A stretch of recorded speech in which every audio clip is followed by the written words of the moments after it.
Hi, I want you to pause for a second and really look at your bedroom. Not the decor, not the mess, just where your bed sits. Is it against a solid wall? Floating in the middle of the room? Facing the door directly? Take a moment. What does it feel like when you step in? Can you see the door clearly from your usual spot? What's behind your head when you lie down? By the end of this video, you'll know exactly where your bed should go, and you'll be able to check your own bedroom in less than a minute.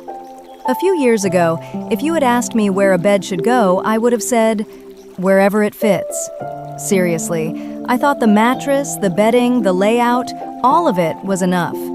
But I started noticing how different bedrooms actually felt when I entered them. Some rooms felt immediately calming, others looked perfect, and yet I never felt fully rested in them. That's when I noticed something surprising. It wasn't the mattress, it wasn't the bedding, it was where the bed itself sat. So let's start with the foundation, the commanding position. This placement helps your body feel supported, aware, and protected while you sleep. 3 conditions. 1. Your head rests against a solid wall. 2. You can see the door without being directly in line with it. 3. Your bed isn't positioned in a way that leaves you exposed, whether directly beneath a window or floating in the middle of the room. Most bedrooms I walk into miss at least one of these.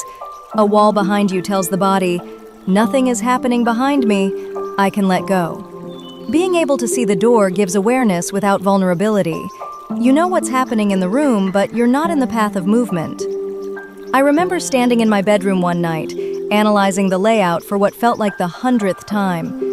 The room looked fine. Everything was in its place. And yet I kept waking up tired. Eventually, I shifted the bed just a few inches toward a solid wall. That small change made a difference I hadn't expected.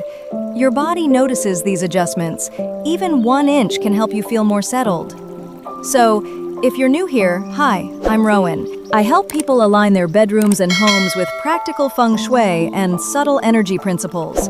Today, we're placing your bed in a way that supports sleep, energy, and calm. Now, let's look at the 3 challenges I see most often. First, your bed is directly in line with the door. Imagine lying down and looking straight through the doorway. Part of your attention remains connected to the room's main path of movement. Your body never feels fully out of the flow. The fix is simple. Rotate the bed slightly. Even a few degrees can break the alignment. If you can't rotate it, place a sturdy object at the foot of the bed, a bench, a footboard, or a low cabinet. This separation is enough for your body to feel safer and settle more easily. Second, the floating bed. No wall behind it. Open space on all sides. Minimalist, modern, beautiful, and yet surprisingly difficult to rest in. Without backing, the room looks calm, but your body doesn't feel calm. Move the headboard against a wall if possible. If that's not an option, add visual weight behind the bed. A bench, a console table, or a thick rug. Even subtle objects can help your body feel grounded and supported. Third, mirrors facing the bed. I didn't notice it either until I checked my own bedroom. Mirrors reflect light, movement, and shapes.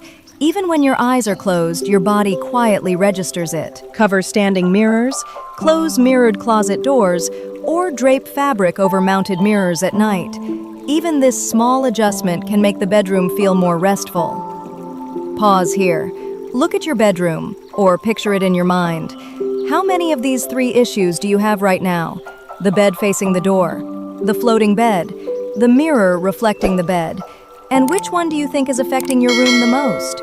Just drop the number in the comments, 1, 2, or all 3. I'll read through them, because most people aren't dealing with just one issue. They're dealing with a combination. So let's test that for a moment. Imagine bedroom A. The bed faces the door directly. There's a mirror across from the bed, and the headboard is close to a window. At first glance, this room might look beautiful. The bedding may be clean, the furniture may be elegant, the layout may even feel spacious. But if you've been following along, you can probably see what's happening. The door keeps the body aware of movement, the mirror adds visual activity, and the window weakens the sense of support behind the head. That means the room may look calm, while the body still feels slightly exposed. Now imagine bedroom B. The bed is not facing the door. There's no mirror problem, but the bed floats in the middle of the room because the owner wanted a clean, modern look. This is where many people get confused. They think, but the room looks peaceful. And it may, but peaceful design and supportive placement are not always the same thing. Now imagine bedroom C. The bed is almost right. Solid wall behind the head, clear view of the door, no mirror facing the bed. But under the bed, there are boxes, old clothes, paperwork, and things that haven't been touched in years. This is why I don't look at bed placement as only one rule.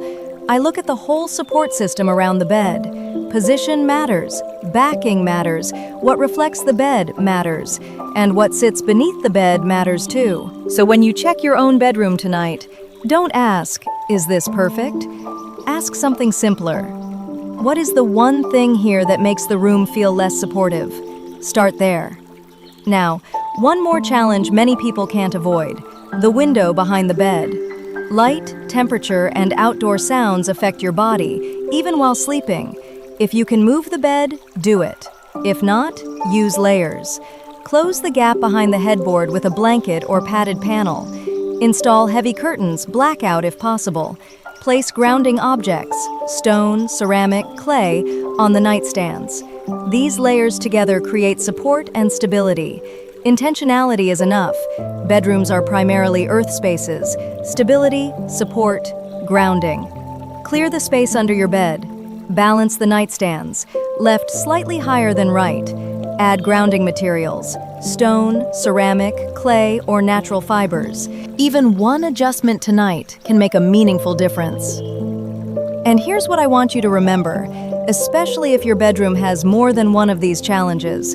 Before I let you go, you don't have to get everything perfect. Maybe your bed can't sit in the exact commanding position. Maybe the mirror is mounted and you can't cover it tonight. Maybe your nightstands aren't balanced, the rug is thin, and under your bed there are things you'll deal with later. That's fine. The goal isn't a perfect bedroom. The goal is a bedroom that supports you, even a little more than yesterday. Intentionality is enough. Even one small adjustment counts. The mirror, the bed angle, a grounding object, that's enough. Here's what I want you to do tonight. Before you get into bed, pause, stand in the doorway. Look at where your bed sits. If one thing feels off, just one, adjust it. Then leave a comment and tell me what you changed and what you noticed. I read every comment, and I'd love to know which adjustment made the biggest difference for you. Take a moment tonight to tune your bedroom and your energy. Because where your bed sits is only part of the story. What surrounds it matters too. Sleep well, and I'll see you soon.